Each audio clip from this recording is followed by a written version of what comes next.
আসসালামু আলাইকুম এভরিওয়ান, কেমন আছেন আপনারা? আশা করছি আল্লাহর রহমতে সবাই ভালো আছেন। আলহামদুলিল্লাহ, আমি অনেক ভালো আছি। আজকে আমি আরও একটি রেসিপি নিয়ে চলে এসেছি। আমি আজকে করে দেখাবো বিকালের নাস্তা অথবা ইফতারির জন্য। এই নাস্তাটা কিন্তু খুবই ভালো। আমি আজকে করে দেখাবো পাতাকপির পকোড়া। খুবই মুচমুচে পাতাকপির পকোড়া, খুবই ভালো লাগবে। আসুন তাহলে রেসিপিটি শুরু করা যাক। এখানে আমি পাতাকপিগুলো কেটে ধুয়ে লবণ দিয়ে মাখিয়ে নিয়ে নিয়েছি। আর পাতাকপির পকোড়ার জন্য যে যে উপকরণগুলো লাগবে আমি সেগুলো নিয়ে নিয়েছি। এগুলো আমি একে একে দিয়ে দেবো আর আমি বলে দেবো কী কী উপকরণগুলো আমি নিয়েছি। আর এখানে নিয়ে নিয়েছি আলু কুচি। আলুগুলোকে আমি খুবই ছোট ছোট করে পাতলা পাতলা করে কিন্তু আমি আলুগুলোকে কুচি করে নিয়েছি।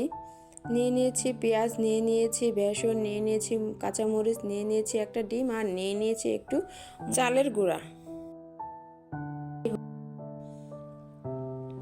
এখন আমি সবগুলো উপকরণ একসঙ্গে মাখিয়ে নিব।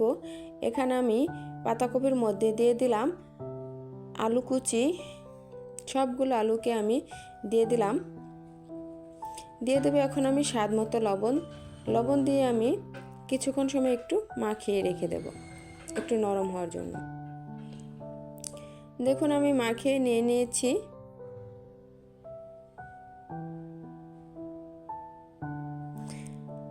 আমি পাতাকপিগুলোকে খুব ভালোভাবে মাখিয়ে নিলাম আলুর সঙ্গে। এখন আমি এর মধ্যে দিয়ে দেব পেঁয়াজ কুচি।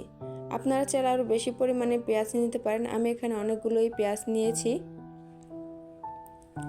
এখন দিয়ে দিলাম কাঁচামরিচ কুচি। আপনারা আরও বেশি কাঁচামরিচ খেতে চাইলে, একটু ঝালটা বেশি খেতে চাইলে আরও বেশি পরিমাণে কাঁচামরিচ কুচি দিয়ে দিবেন।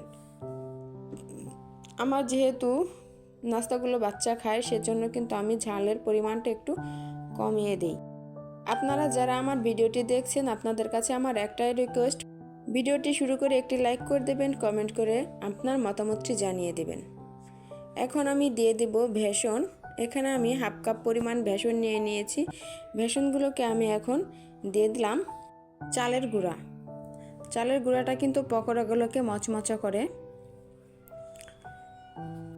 এই সবগুলো উপকরণ দিয়ে এখন আমি ভালোভাবে একটু পাতাকপির সঙ্গে মাখিয়ে নেব। দেখুন মাখানো আমার হয়ে গিয়েছে। এর মধ্যে দিয়ে দিলাম হলুদের গুঁড়া, দিয়ে দিলাম জিরা রসুন বাটা।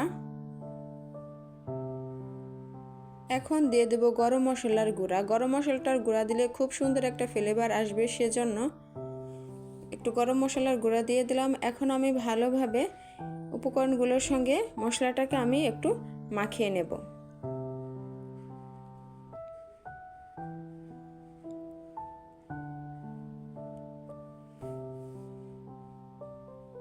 খুব ভালোভাবে মাখিয়ে নিতে হবে। এখন আমি দিয়ে দিব ডিম। আমি এখানে একটা ডিম ভেঙে রেখে দিয়েছি। ডিমটাকে আমি এখন দিয়ে দিব। আপনারা চাইলে ডিমটাকে স্কিপ করতে পারেন। আমি এখানে স্বাদটা আসার জন্য, একটু ভালো স্বাদের জন্য ডিমটা দিয়ে দিলাম।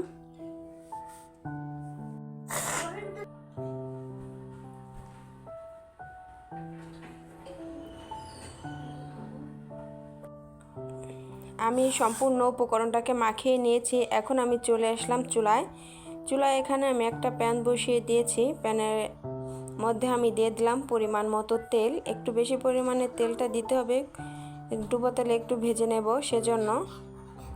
আর দেখুন উপকরণটা কিন্তু খুব ভালোভাবেই মিক্সড হয়ে গিয়েছে। এখন তেলটাও কিন্তু গরম হয়ে গিয়েছে। আমি হাত দিয়ে একটু দেখে নিলাম তেলটা গরম হয়েছে কিনা। তেলটা কিন্তু গরম হয়ে গিয়েছে। এখন আমি একে একে দিয়ে দিব পকোড়াগুলো। দেখুন এভাবে সুন্দর একটা শেপ দিয়ে পকোড়াগুলোকে দিয়ে দিতে হবে, পেঁয়াজুর মতো করে, লম্বা লম্বা করে, বড় বড় করে। একে একে আমি সবগুলো পকোড়া এভাবে দিয়ে দেব। সবগুলো পকোড়া দিয়ে দিয়েছি। আর একটু ভাজা নিচে হয়ে গেলে কিন্তু আমি পকোড়াগুলোকে উল্টিয়ে দেব।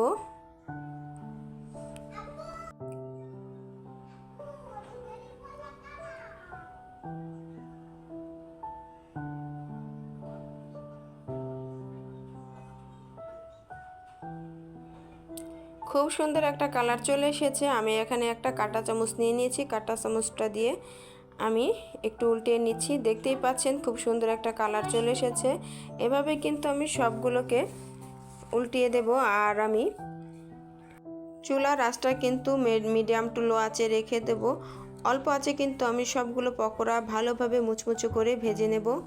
আর দেখতেই পাচ্ছেন প্রথমে যে দুটো আমি দিয়েছি সে দুটো কিন্তু প্রথমে অনেকটা কালার চলে এসেছে, ভাজা হয়ে গিয়েছে।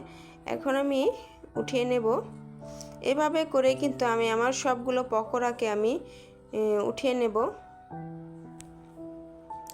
আর পকোড়াগুলো খেতে কিন্তু খুব ভালো হয় যদি আপনারা একটু টমেটো সস দিয়ে পরিবেশন করে নিতে পারেন। সবগুলো পকোড়া আমার ভাজা হয়ে গিয়েছে। এতক্ষণ আমার ভিডিওটির সাথে থাকার জন্য অসংখ্য ধন্যবাদ। আবার দেখা হবে অন্য কোনো ভিডিওতে। ততক্ষণ পর্যন্ত সুস্থ থাকুন, ভালো থাকুন। আল্লাহ হাফেজ। আসসালামু আলাইকুম।